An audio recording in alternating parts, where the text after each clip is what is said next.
देखना, इसको नोट कर लो जिनको करना, जल्दी करो। अब चलिए आपकी किताबी कहानी क्या है उसको देखते हैं।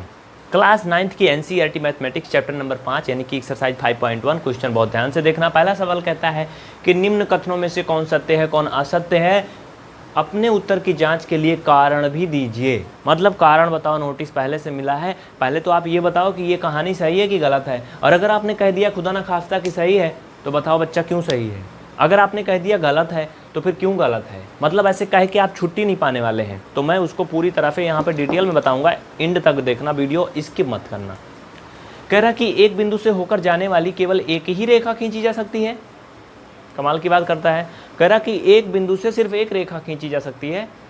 मैंने पिछली क्लास में बहुत अच्छे से बता दिया पूरा कॉन्सेप्ट कि बच्चा एक बिंदु से होकर के अनंत रेखाएं खींची जा सकती हैं। आप किसी भी तरफ को रेखा खींच सकते हो, अनंत रेखाएं खींची जा सकती है। यानी ये कहानी जो है वो असत्य है।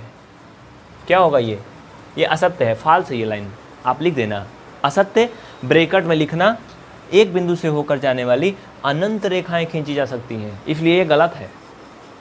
दूसरा ध्यान से देखो, बहुत ही प्यार से देखना, कह रहा है कि दो भिन्न बिंदुओं से होकर जाने वाली असंख्य रेखाएं हैं। मतलब इसकी खोपड़ी ही उल्टी है, हर जगह उल्टा बोल रहा है।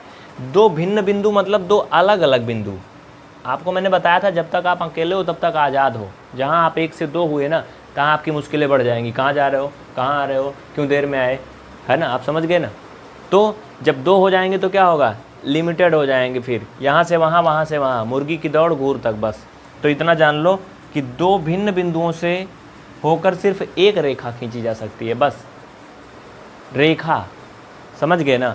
बाकी आप टेढ़ा मेढ़ा इधर उधर कर दोगे कहीं को, वो अलग बात है। तो ये कॉन्सेप्ट आप सीख रहे हो गया 2। तीसरा देखो क्या कहता है, बहुत ध्यान से देखिए। अब वीडियो ऑनलाइन देखना, अगर पढ़ना है तो डाउनलोड नहीं करेगा कोई भी बच्चा वीडियो।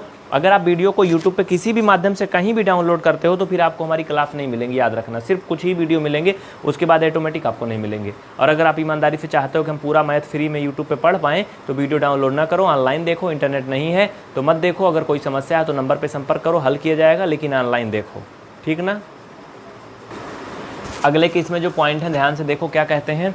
कह रहा कि एक शांत रेखा दोनों ओर अनिश्चित रूप से बढ़ाई जा सकती है। पहले तो इनका नाम लेना सीख लो बच्चा लोग। शांत रेखा जिसे आप देख रहे हो ना, जिसे आप अपनी भाषा में रेखाखंड बोलते हो, उसको जो यूक्लिड बाबा थे, यूक्लिड बाबा उसको रेखाखंड बोलते थे। क्या बोलते थे, रेखाखंड बोलते थे, उसको शांत रेखा कहा जाता है। यानी हम जिसे रेखाखंड बोलते हैं उसी को यूक्लिड बाबा शांत रेखा कहते थे, ठीक। तो ये शांत रेखा है, मतलब रेखाखंड को ही शांत रेखा कहा जाता है, ये समझ लो। तो अगर कोई रेखाखंड है तो आप पढ़े हो कि रेखाखंड दोनों ओर अनिश्चित रूप से बढ़ाया जा सकता है। रेखाखंड दोनों ओर से अनिश्चित रूप से बढ़ाया जा सकता है, यानी कि ये कथन जो है सत्य है। इसे लिख दो सत्य है, ब्रैकेट में लिख देना, क्योंकि रेखाखंड को अनंत तक दोनों तरफ बढ़ाया जा सकता है। अगला कह रहा है यदि दो वृत्त बराबर हैं तो उनकी त्रिज्याएं बराबर होती हैं। ये तो ऐसे हुआ उल्टा चोर कोतवाल को डांटे।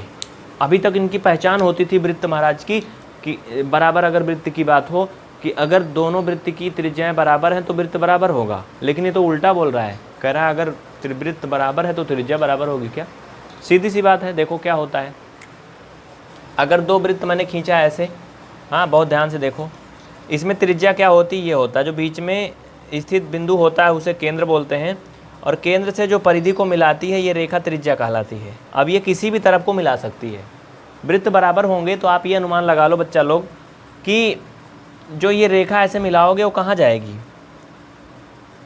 ये मैंने यहाँ से मिला दिया था, ये मैंने ये बनाया था, ठीक है। ये बराबर होगा कि नहीं सोचो।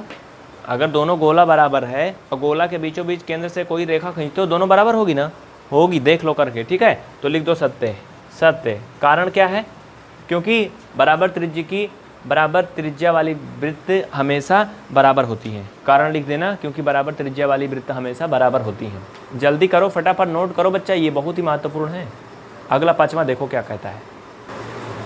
अगला नंबर देखो, कह रहा है कि आकृति 5.9 में 5वां पार्ट है इसमें का, पहला का 5वां और लास्ट पार्ट है, क्वेश्चन फर्स्ट का लास्ट पार्ट।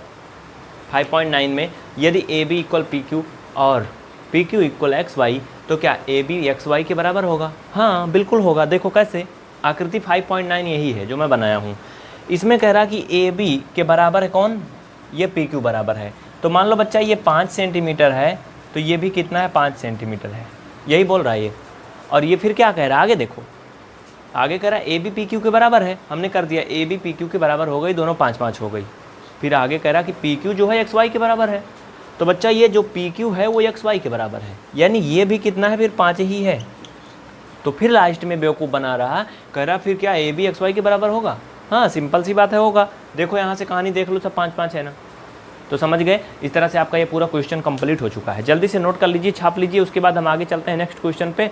बहुत ही ईमानदारी के साथ देखना बच्चा लोग, भागना मत, क्लास को पूरा देखो और खूब शेयर करो अपने साथियों में, जिससे कि आपको इस तरह से कंप्लीट सोल्यूशन मिल सके। एक भी क्वेश्चन, एक भी पार्ट हम नहीं छोड़ेंगे, लेकिन आप खूब शेयर करो, ज़्यादा से ज़्यादा लोग देखने चाहिए, तभी इस तरह से क्लास मिलेगी। नहीं तो फिर हम बीच बीच का क्वेश्चन बताएंगे, फिर छोड़ देंगे, फिर आप परेशान रहोगे। इसलिए खूब शेयर करो, खूब शेयर करो, लाइक जरूर करो, चैनल को सब्सक्राइब करो। कोई समस्या है तो नंबर पर संपर्क करो, नंबर ऊपर दिख रहा है। इसके बाद अगली क्लास में आप देखोगे सवाल नंबर 2। चूँकि ये वीडियो बहुत बड़ा हो जाता है, आप लोग पूरा वीडियो देखते नहीं हो, 2 मिनट देखते हो, भाग जाते हो पता नहीं कहाँ, तो इसके लिए हम बहुत बड़ा वीडियो नहीं देंगे अब आपको, ठीक है। और जो सबका नाम बोलते हैं तो आप देखते हो 45 मिनट में पढ़ाई थोड़ी सी होती है, बातचीत ज़्यादा होती है, इसलिए आप लोग कोशिश करो पढ़ने की। नाम के चक्कर में रहोगे तो हम नाम ही बुलाते रहेंगे। लाइव आते हैं देखते हो, यही होता है ना। अब देखो आप 15 मिनट में 10 मिनट में कितना कुछ पढ़ लिए, ढेर सारा पढ़ लिए ना, एक क्वेश्चन भी कर लिए, 3-4 परिभाषा भी सीख लिए, कॉन्सेप्ट भी सीख लिए, डल्लू बर्तन भी देख लिए, है ना। तो मिलते हैं फिर अगली क्लास में। जय हिंद। याद रखना अभी रात 10 बजे से लाइव फिर से आना, रात 10 बजे से आपकी क्लास चलेगी। बहुत ही महत्वपूर्ण क्लास होगी, बेसिक मैथ सीखने वालों के लिए। डीएलएड सेकंड सेमेस्टर स्पेशल होगी, लेकिन बेसिक जिनको सीखना है वो जरूर आएंगे रात 10 बजे से, भूलना नहीं।